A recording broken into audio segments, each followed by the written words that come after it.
Welcome back to our YouTube channel future government job Kannada. Friends, Karnataka ಪರೀಕ್ಷಾ ಪ್ರಾಧಿಕಾರ ವತಿಯಿಂದ ಕರ್ನಾಟಕ ವಸತಿ ಶಿಕ್ಷಣ ಸಂಸ್ಥೆಯಲ್ಲಿ ಒಟ್ಟು 1087 ಹುದ್ದೆಗಳನ್ನು ಭರ್ತಿ ಮಾಡಿಕೊಳ್ಳುತ್ತಿದ್ದಾರೆ. ಈ ಹುದ್ದೆಗಳಿಗೆ ಸಂಬಂಧಪಟ್ಟ ವಿವರ ಮತ್ತು ಏನು ವಿದ್ಯಾರ್ಹತೆ ಮತ್ತು ಯಾವ ಶಿಕ್ಷಕರ ಭರ್ತಿ ಮಾಡಿಕೊಳ್ಳುತ್ತಿದ್ದಾರೆ ಮತ್ತು ಅವರ ವೇತನ ಮತ್ತು ಯಾವ ರೀತಿ ಅಪ್ಲಿಕೇಶನ್ ಆಗಬೇಕು ಅಂದ್ಬಿಟ್ಟು ಪೂರ್ತಿಯಾಗಿ ಸಂಪೂರ್ಣ ಮಾಹಿತಿ ಈ ವಿಡಿಯೋದಲ್ಲಿ ತಿಳಿಸ್ಕೊಡ್ತೀನಿ. ಹಾಗೂ ಯಾವ ಜಿಲ್ಲೆಗೆ ಅಪ್ಲಿಕೇಶನ್ ಆಗಬೇಕು ಅಂದ್ಬಿಟ್ಟು ಮತ್ತು ಕಟ್ ಆಫ್ ಯಾವ ಜಿಲ್ಲೆಯಲ್ಲಿ ಕಡಿಮೆ ಇರುತ್ತೆ ಅಂತ ಈ ವಿಡಿಯೋದಲ್ಲಿ ತಿಳಿಸ್ಕೊಡ್ತೀನಿ. ವಿಡಿಯೋವನ್ನು ಪೂರ್ತಿಯಾಗಿ ನೋಡಿ, ಯಾರು ಮಿಸ್ ಮಾಡ್ಕೊಬೇಡಿ, ಓಕೆನಾ. ಮೊದಲನೇದಾಗಿ ನೋಡೋದಾದರೆ, ಕರ್ನಾಟಕ ವಸತಿ ಶಿಕ್ಷಣ ಸಂಸ್ಥೆ ಏನು ನೇಮಕಾತಿ ಮಾಡಿಕೊಳ್ಳುತ್ತಿದ್ದಾರೆ, ಇದು ಬಂದು ನೇಮಕಾತಿ ಮಾಡಿಕೊಳ್ಳುವ ಇಲಾಖೆಗಳನ್ನು ನೋಡೋದಾದರೆ ಮೊರಾರ್ಜಿ ದೇಸಾಯಿ, ಕಿತ್ತೂರು ರಾಣಿ ಚೆನ್ನಮ್ಮ, ಅಟಲ್ ಬಿಹಾರಿ ವಾಜಪೇಯಿ ಮತ್ತು ಶ್ರೀಮತಿ ಇಂದಿರಾ ಗಾಂಧಿ, ಡಾಕ್ಟರ್ BR ಅಂಬೇಡ್ಕರ್ ವಸತಿ ಶಾಲೆಗಳಲ್ಲಿ 1087 ಹುದ್ದೆಗಳನ್ನು ಭರ್ತಿ ಮಾಡಿಕೊಳ್ಳುತ್ತಿದ್ದಾರೆ. ಈ ಹುದ್ದೆಗೆ ಸಂಬಂಧಪಟ್ಟ ಏನು ಯಾವ್ಯಾವ ಭಾಷೆಯಲ್ಲಿ ಎಷ್ಟೆಷ್ಟು ಹುದ್ದೆಗಳನ್ನು ಭರ್ತಿ ಮಾಡಿಕೊಳ್ಳುತ್ತಿದ್ದಾರೆ ಅಂದ್ಬಿಟ್ಟು ನೋಡೋಣ, ಓಕೆನಾ. ಇಲ್ಲಿ ಕರ್ನಾಟಕ ವಸತಿ ಶಿಕ್ಷಣ ಸಂಸ್ಥೆಗಳ ಸಂಘ ಅಧಿನಿಯಮ ವಸತಿ ಶಾಲೆಗಳಲ್ಲಿ ಶಿಕ್ಷಕರ ಹುದ್ದೆಗಳಿಗೆ ಭರ್ತಿ ಮಾಡಲು ಪ್ರಸ್ತಾವನೆ ಸಲ್ಲಿಸಲಾದ ವಿವರ ಅಂತ ಕೊಟ್ಟಿದ್ದಾರೆ. ಒಂದೊಂದಾಗಿ ನೋಡೋಣ ಫ್ರೆಂಡ್ಸ್. ಇಲ್ಲಿ ಕ್ರಮ ಸಂಖ್ಯೆ, ಹುದ್ದೆಯ ಹೆಸರು, 2024ರ ಪರಿಷ್ಕೃತ ರಾಜ್ಯ ವೇತನ ಶ್ರೇಣಿ, ಹುದ್ದೆಗಳ ಸಂಖ್ಯೆ ನೋಡೋಣ ಒಂದೊಂದಾಗಿ. ಕನ್ನಡ ಭಾಷಾ ಶಿಕ್ಷಕರು, ಇವರ ವೇತನ ಬಂದು 54,175ರಿಂದ 99,400ವರೆಗೂ ವೇತನ ಶ್ರೇಣಿ ಕೊಡ್ತಾರೆ, ಓಕೆನಾ. ಇದು ವೇತನ ಬಂದು ಎಲ್ಲರಿಗೂ ಸೇಮ್ ಆಗಿರುತ್ತೆ ಫ್ರೆಂಡ್ಸ್, ಓಕೆನಾ. ಕನ್ನಡ ಭಾಷಾ ಶಿಕ್ಷಕರು ಒಟ್ಟು ಹುದ್ದೆಗಳು ಬಂದು 103 ಹುದ್ದೆಗಳಾಗಿರುತ್ತೆ, ಓಕೆನಾ. ಆಮೇಲೆ 100+3 ಅಂತ ಕೊಟ್ಟಿದ್ದಾರಲ್ಲ, ಇದು ಹಿಂದುಳಿದ ವರ್ಗದವರಿಗೆ ಅಂತ ಕೊಟ್ಟಿದ್ದಾರೆ, ಓಕೆನಾ ಫ್ರೆಂಡ್ಸ್, ಅದು ಅರ್ಥ ಮಾಡ್ಕೊಬೇಕು. ಆಂಗ್ಲ ಭಾಷಾ ಶಿಕ್ಷಕರು ಬಂದು 108 ಕೊಟ್ಟಿದ್ದಾರೆ. ಹಿಂದಿ ಭಾಷಾ ಶಿಕ್ಷಕರು 55, ಗಣಿತ ಶಿಕ್ಷಕರು ಬಂದು 103, ವಿಜ್ಞಾನ ಶಿಕ್ಷಕರು 106, ಸಮಾಜ ವಿಜ್ಞಾನ ಶಿಕ್ಷಕರು ಬಂದು 154 ಶಿಕ್ಷಕರು, ಓಕೆನಾ. ಮತ್ತು ಗಣಕಯಂತ್ರ ಶಿಕ್ಷಕರು 57, ದೈಹಿಕ ಶಿಕ್ಷಣ ಶಿಕ್ಷಕರು ನೋಡೋದಾದರೆ 81 ದೈಹಿಕ ಶಿಕ್ಷಣದ ಶಿಕ್ಷಕರನ್ನು ಭರ್ತಿ ಮಾಡಿಕೊಳ್ಳುತ್ತಿದ್ದಾರೆ. ಟೋಟಲ್ ಬಂದು 725 ಪ್ಲಸ್ 42 ಹಿಂದುಳಿದ ವರ್ಗದವರಿಗೆ ಆಗಿರುತ್ತೆ. ಟೋಟಲ್ ಬಂದು 765 ಹುದ್ದೆಗಳು ಆಗಿರುತ್ತೆ ಇವು ಬಂದು, ಓಕೆನಾ. ಇವರ ವಿದ್ಯಾರ್ಹತೆ ಎಲ್ಲ ಕೊಟ್ಟಿದ್ದಾರೆ. ಕನ್ನಡ ಭಾಷಾ ಶಿಕ್ಷಕರಿಗೆ ವಿದ್ಯಾರ್ಹತೆ ಎಲ್ಲ ಕೊಟ್ಟಿದ್ದಾರೆ. ಈ PDF ನಾನು ಡಿಸ್ಕ್ರಿಪ್ಷನಲ್ಲಿ ಕೊಟ್ಟಿರ್ತೀನಿ. ಮತ್ತು ಆಂಗ್ಲ ಭಾಷಾ ಶಿಕ್ಷಕರಿಗೆ ವಿದ್ಯಾರ್ಹತೆ ಕೊಟ್ಟಿದ್ದಾರೆ. ಹಿಂದಿ ಭಾಷೆ ಶಿಕ್ಷಕರಿಗೆ ಎಲ್ಲರೂ ಪ್ರತಿಯೊಬ್ಬೊಬ್ಬರಿಗೂ ಒಂದೊಂದು ಟೀಚರ್ಸ್ಗೆ ಒಂದೊಂದು ವಿದ್ಯಾರ್ಹತೆ ಇರಬೇಕು, ಓಕೆನಾ. ಇದು ಈ PDF ನಾನು ಡಿಸ್ಕ್ರಿಪ್ಷನಲ್ಲಿ ಹಾಕಿರ್ತೀನಿ, ಓದ್ಕೊಳ್ಳಿ ಫ್ರೆಂಡ್ಸ್, ಓಕೆನಾ. ಆಮೇಲೆ ವಯೋಮಿತಿ ನೋಡೋದಾದರೆ ಕನಿಷ್ಠ 18 ವರ್ಷ ಪೂರ್ಣಗೊಂಡಿರಬೇಕು ಫ್ರೆಂಡ್ಸ್ ಇವರು. ಮತ್ತು ಗರಿಷ್ಠ ನೋಡೋದಾದರೆ ಸಾಮಾನ್ಯ ಅರ್ಹತೆ ಅಭ್ಯರ್ಥಿಗಳು 45 ವರ್ಷ ಪೂರ್ಣಗೊಂಡಿರಬೇಕು.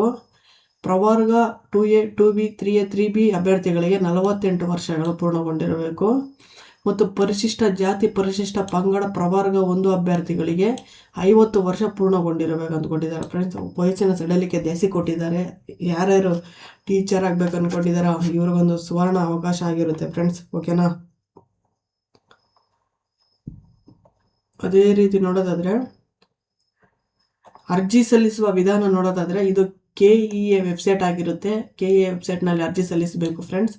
ಮತ್ತು ಅರ್ಜಿ ಯಾವ ರೀತಿ ಸಲ್ಲಿಸಬೇಕು ಅಂದ್ಬಿಟ್ಟು ನಾನು ವಿಡಿಯೋ ಮಾಡ್ತೀನಿ. ಆ ವಿಡಿಯೋ ನಿಮಗೆ ನೋಡಬೇಕಂದ್ರೆ ಪ್ಲೀಸ್ ನಮ್ಮ ಯೂಟ್ಯೂಬ್ ಚಾನಲನ್ನು ಸಬ್ಸ್ಕ್ರೈಬ್ ಮಾಡಿಕೊಳ್ಳಿ ಮತ್ತು ಪಕ್ಕದಲ್ಲಿರುವ ಬೆಲ್ ಬಟನನ್ನು ಒತ್ತಿ ಫ್ರೆಂಡ್ಸ್. ಪಕ್ಕದಲ್ಲಿರೋ ಬೆಲ್ ಬಟನ್ ಒತ್ತೋದ್ರಿಂದ ನಾವು ಯಾವುದೇ ವಿಡಿಯೋ ಅಪ್ಲೋಡ್ ಮಾಡಲಿ ನಿಮಗೆ ನೋಟಿಫಿಕೇಶನ್ ಮೂಲಕ ಬಂದು ತಲುಪುತ್ತೆ ಫ್ರೆಂಡ್ಸ್, ಓಕೆನಾ. ಅರ್ಜಿ ಸಲ್ಲಿಸುವ ವಿಧಾನ ಬಂದು KEA ವೆಬ್ಸೈಟ್ನಲ್ಲಿ ಅರ್ಜಿ ಸಲ್ಲಿಸಬೇಕು. ನೆಕ್ಸ್ಟ್ ಆನ್ಲೈನ್ ಅರ್ಜಿ ಸಲ್ಲಿಸುವ ವೇಳಾಪಟ್ಟಿ ನೋಡೋದಾದರೆ ಆನ್ಲೈನ್ ಮುಖಾಂತರ ಅರ್ಜಿ ಸಲ್ಲಿಸುವ ಪ್ರಾರಂಭ ದಿನಾಂಕ 15/7/2026 ಸ್ಟಾರ್ಟ್ ಆಗಿ, ಅಂದರೆ ಇದೇ ತಿಂಗಳು 15, ಓಕೆನಾ. ಆನ್ಲೈನ್ ಮುಖಾಂತರ ಅರ್ಜಿ ಸಲ್ಲಿಸುವ ಕೊನೆಯ ದಿನಾಂಕ ಬಂದು 13/8/2026 ಅಂತ ಕೊಟ್ಟಿದ್ದಾರೆ, ಓಕೆನಾ. ಶುಲ್ಕವನ್ನು ಪಾವತಿ ಮಾಡಲು ಕೊನೆಯ ದಿನಾಂಕ ಬಂದು 14/8/2026 ಆಗಿರುತ್ತೆ ಫ್ರೆಂಡ್ಸ್. ಇದು ಅರ್ಜಿ ಸಲ್ಲಿಸುವ ವೇಳಾಪಟ್ಟಿ ಆಗಿರುತ್ತೆ. ನೆಕ್ಸ್ಟ್ ಬಂದು ಶುಲ್ಕ ನೋಡೋದಾದರೆ, ಅರ್ಜಿ ಶುಲ್ಕ ಸಾಮಾನ್ಯ ಅರ್ಹತೆ ಮತ್ತು ಇತರೆ ಪ್ರವರ್ಗಗಳು, ಪ್ರವರ್ಗ 2A 2B 3A 3B ಇವರಿಗೆ ನೋಡೋದಾದರೆ ಟೋಟಲ್ ಬಂದು 750 ರೂಪಾಯಿ ಆಗುತ್ತೆ. ಅದರಲ್ಲಿ ₹500 ಅರ್ಜಿ ಶುಲ್ಕ ಇರುತ್ತೆ, 250 ರೂಪಾಯಿ ಪ್ರಕ್ರಿಯೆ ಶುಲ್ಕ ಇರುತ್ತೆ. ಇವೆರಡು ಸೇರಿಸ್ಕೊಂಡ್ರೆ 750 ರೂಪಾಯಿ ಆಗುತ್ತೆ ಫ್ರೆಂಡ್ಸ್, ಓಕೆನಾ. ಪರಿಶಿಷ್ಟ ಜಾತಿ, ಪರಿಶಿಷ್ಟ ಪಂಗಡ, ಪ್ರವರ್ಗ 1, ಮಾಜಿ ಸೈನಿಕ, ತೃತೀಯ ಲಿಂಗದ ಅಭ್ಯರ್ಥಿಗಳಿಗೆ 500 ರೂಪಾಯಿಗಳು ಅರ್ಜಿ ಶುಲ್ಕ. ಅದರಲ್ಲಿ 250 ರೂಪಾಯಿ ಅರ್ಜಿ ಶುಲ್ಕ ಮತ್ತು 250 ರೂಪಾಯಿ ಪ್ರಕ್ರಿಯೆ ಶುಲ್ಕ ಅಂತ ಕೊಟ್ಟಿದ್ದಾರೆ. ಇವೆರಡು ಟೋಟಲ್ ಮಾಡ್ಕೊಂಡ್ರೆ 500 ರೂಪಾಯಿ ಟೋಟಲ್ ಫೀಸ್ ಆಗುತ್ತೆ ಫ್ರೆಂಡ್ಸ್. ಮತ್ತು ವಿಶೇಷ ಚೇತನ ಅಭ್ಯರ್ಥಿಗಳಿಗೆ 250 ರೂಪಾಯಿ ಪ್ರಕ್ರಿಯೆ ಶುಲ್ಕ ಮಾತ್ರ ಕೊಟ್ಟಿದ್ದಾರೆ ಫ್ರೆಂಡ್ಸ್. ಆಮೇಲೆ ಇಲ್ಲಿ ಒಂದು ಪಾಯಿಂಟ್ ಕೊಟ್ಟಿದ್ದಾರೆ ನೋಡಿ, ಪಾವತಿಸಿದ ಶುಲ್ಕವನ್ನು ಹಿಂತಿರುಗಿಸಲಾಗುವುದಿಲ್ಲ ಅಂತ ಕೊಟ್ಟಿದ್ದಾರೆ, ಅಂದರೆ ಯಾವುದೇ ರೀಫಂಡ್ ಮಾಡಲ್ಲ ಅಂತ ಕೊಟ್ಟಿದ್ದಾನೆ ಫ್ರೆಂಡ್ಸ್, ಓಕೆನಾ.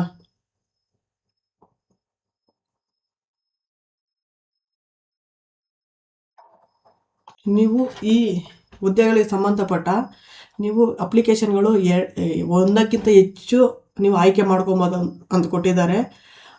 ನೀವು ಆಯ್ಕೆ ಮಾಡಿರುವ ಏನು ಹುದ್ದೆಗಳು ಕನ್ನಡ, ಇಂಗ್ಲೀಷ್, ಹಿಂದಿ, ಗಣಿತ, ವಿಜ್ಞಾನ, ಸಮಾಜ, ದೈಹಿಕ ಶಿಕ್ಷಣ, ಗಣಕಯಂತ್ರ ಏನು ಕೊಟ್ಟಿದ್ದಾರೋ ಇವೆಲ್ಲ ನೀವು ಒಂದೇ ಅರ್ಜಿಯಲ್ಲಿ ಸಲ್ಲಿಸ್ಬೋದು ಅಂತ ಕೊಟ್ಟಿದ್ದಾರೆ. ಅಂದರೆ ನೀವು ಒಂದಕ್ಕಿಂತ ಹೆಚ್ಚು ಅರ್ಜಿಗಳನ್ನು ಸಲ್ಲಿಸಿದರೆ ಪ್ರತಿ ಹೆಚ್ಚುವರಿ ಹುದ್ದೆಗೆ 100 ರೂಪಾಯಿ, ಅಂದರೆ ಒಂದಕ್ಕಿಂತ ಇವಾಗ ಒಂದು ಹುದ್ದೆಗೆ ಅರ್ಜಿ ಸಲ್ಲಿಸಿ ಮತ್ತೊಂದು ಹುದ್ದೆಗೆ ಅರ್ಜಿ ಸಲ್ಲಿಸಿ ಟಿಕ್ ಮಾಡಿದ್ರೆ ನೀವು 100 ರೂಪಾಯಿ ಎಕ್ಸ್ಟ್ರಾ ಕಟ್ಟಬೇಕಾಗುತ್ತೆ ಫ್ರೆಂಡ್ಸ್. ಆಮೇಲೆ ಇನ್ನೂ ಒಂದು ಹುದ್ದೆಗೆ ಟಿಕ್ ಮಾಡಿದ್ರೆ ನೀವು 100 ರೂಪಾಯಿ ಅಂದರೆ ಟೋಟಲ್ 700 ರೂಪಾಯಿ ಕಟ್ಟಬೇಕಾಗುತ್ತೆ ಫ್ರೆಂಡ್ಸ್, ಓಕೆನಾ. GM ಅವರಾದರೆ, ಆಮೇಲೆ ಪರಿಶಿಷ್ಟ ಜಾತಿ ಅವರಾದರೆ ನೀವು 700 ರೂಪಾಯಿ ಕಟ್ಟಬೇಕಾಗುತ್ತೆ. ಒಂದು ಹುದ್ದೆಗೆ 500 ರೂಪಾಯಿ, ಓಕೆನಾ. ಅದಕ್ಕಿಂತ ಹೆಚ್ಚು ನೀವು ಹುದ್ದೆಗಳನ್ನು ಆಯ್ಕೆ ಮಾಡಿದ್ರೆ 100 ರೂಪಾಯಿ ಒಂದೊಂದು ಹುದ್ದೆಗೆ ಹೆಚ್ಚಾಗುತ್ತೆ ಫ್ರೆಂಡ್ಸ್, ಓಕೆನಾ. ಆಮೇಲೆ ಸ್ಪರ್ಧಾತ್ಮಕ ಪರೀಕ್ಷಾ ವಿಧಾನ ನೋಡೋದಾದರೆ ಆಫ್ಲೈನ್ OMR ಮಾದರಿ ಟೈಪ್ನಲ್ಲಿ ನಡೆಸಲಾಗುತ್ತದೆ ಅಂತ ಕೊಟ್ಟಿದ್ದಾನೆ ಫ್ರೆಂಡ್ಸ್. ಆಫ್ಲೈನ್ ಮೂಲಕ ನಡೆಯುತ್ತೆ, ಓಕೆನಾ. ಆಮೇಲೆ ಪರೀಕ್ಷಾ ಪ್ರಶ್ನೆ ಪತ್ರಿಕೆ ನೋಡೋದಾದರೆ ಪೇಪರ್ 1 ಪೇಪರ್ 2 ಇರುತ್ತೆ. ಇದು ಒಟ್ಟು ಅಂಕಗಳು 100 ಆಗಿರುತ್ತೆ. ಗರಿಷ್ಠ ಅಂಕ 100, ಒಟ್ಟು ಪ್ರಶ್ನೆಗಳು ಬಂದು 100 ಆಗಿರುತ್ತೆ. ಅವಧಿ ಬಂದು 2 ಗಂಟೆ ಅವಧಿ ಕೊಟ್ಟಿರ್ತಾರೆ ಫ್ರೆಂಡ್ಸ್, ಓಕೆನಾ. ಆಮೇಲೆ ಪ್ರಶ್ನೆ ಪತ್ರಿಕೆ 2 ಬಂದು 100 ಪ್ರಶ್ನೆಗಳು 100 ಅಂಕ, 2 ಗಂಟೆ ಅವಧಿ ಇರುತ್ತೆ ಇದಕ್ಕೂ ಸೇಮ್, ಓಕೆನಾ. ಇಷ್ಟು ಫ್ರೆಂಡ್ಸ್, ಕರ್ನಾಟಕ ವಸತಿ ಶಿಕ್ಷಣ ಸಂಸ್ಥೆಯಿಂದ ಮೊರಾರ್ಜಿ ದೇಸಾಯಿ, ಕಿತ್ತೂರು ರಾಣಿ ಚೆನ್ನಮ್ಮ, ಅಟಲ್ ಬಿಹಾರಿ ವಾಜಪೇಯಿ ಮತ್ತು ಶ್ರೀಮತಿ ಇಂದಿರಾ ಗಾಂಧಿ, ಡಾಕ್ಟರ್ BR ಅಂಬೇಡ್ಕರ್ ವಸತಿ ಶಾಲೆಗಳಲ್ಲಿ ಶಿಕ್ಷಕರನ್ನು ನೇಮಕಾತಿ ಮಾಡಿಕೊಳ್ಳುತ್ತಿದ್ದಾರೆ. ಈ ಹುದ್ದೆಗೆ ಸಂಬಂಧಪಟ್ಟ ನಿಮಗೆ ಯಾವುದೇ ಡೌಟ್ ಇದ್ದರೆ ಪ್ಲೀಸ್ ಕಾಮೆಂಟ್ ಮಾಡಿ, ನಾನು ರಿಪ್ಲೈ ಮಾಡ್ತೀನಿ. ಮತ್ತು ಹೇಗೆ ಅಪ್ಲಿಕೇಶನ್ ಹಾಕ್ಬೇಕಂದ್ಬಿಟ್ಟು ನಾನು ಅಪ್ಲೋಡ್ ಮಾಡ್ತೀನಿ ವಿಡಿಯೋವನ್ನು ಮಾಡಿ. ಅದಕ್ಕಾಗಿ ನೀವು ಸಬ್ಸ್ಕ್ರೈಬ್ ಮಾಡಿಕೊಳ್ಳಿ ನಮ್ಮ ಯೂಟ್ಯೂಬ್ ಚಾನಲನ್ನು, ಮತ್ತು ಪಕ್ಕದಲ್ಲಿರೋ ಬೆಲ್ ಬಟನನ್ನು ಕ್ಲಿಕ್ ಮಾಡಿದ್ರೆ ನಾವು ಅಪ್ಲೋಡ್ ಮಾಡಿದ ವಿಡಿಯೋಗಳು ನಿಮಗೆ ನೋಟಿಫಿಕೇಶನ್ ಮೂಲಕ ಬಂದು ತಲುಪುತ್ತದೆ ಫ್ರೆಂಡ್ಸ್. ಈ ವಿಡಿಯೋ ನಿಮಗೆ ಇಷ್ಟ ಆಗಿದ್ದರೆ ಪ್ಲೀಸ್ ಲೈಕ್ ಮಾಡಿ ಮತ್ತು ನಿಮ್ಮ ಫ್ರೆಂಡ್ಸ್ಗೆಲ್ಲ ಶೇರ್ ಮಾಡಿ friends. Thank you for watching.